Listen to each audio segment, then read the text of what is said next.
This first World Autism Awareness Day, the UN Secretary General Ban Ki-moon praised the courage of children with autism and he praised their families. He called for all countries to respond to their needs. With more on this, I'm joined by Taline Sagharian. Her son was diagnosed with autism when he was 2.5 years old, and she's joining me tonight from Toronto. Taline, can you talk to us about your son's diagnosis? What was it about his early development that struck you as unusual or out of the norm? Well, I think specifically his development in language, it was not normal. He had what we call a lot of echolalia, where he repeats things that he's heard, almost like a tape recorder. He had limited eye contact, and he avoided playing with other children and with toys in an appropriate way. And did it take a long time for you to get a proper diagnosis? It did. It took almost a year, actually, from the time that we noticed that there is a problem and we need to look into it. How's your son doing now?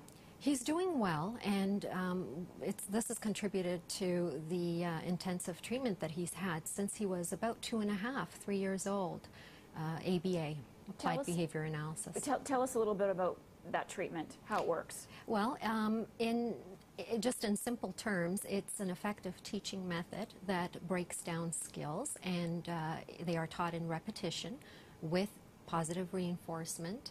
And children with autism often need skills taught to them that children who are developing normally don't need taught. They learn just through the natural environment.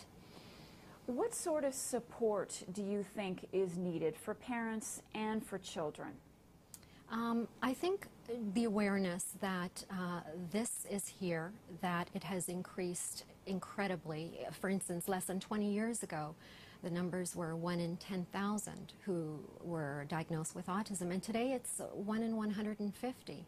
And to give you an idea of what that means, autism is now more common than childhood AIDS, diabetes, and cancer combined.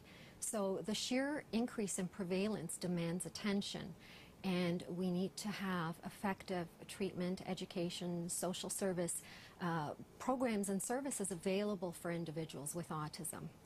And on this World Autism Day, what are you hoping that people will learn? What do you think is the takeaway message from a day like today, which I'm assuming is not enough? No.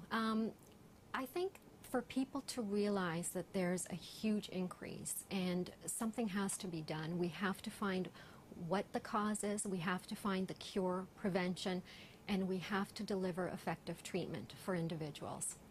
Taline Sagharian, thank you so much for talking to us tonight and sharing your story. I appreciate it. Thank you, Marcia. It is a shocking medical mistake when their son died.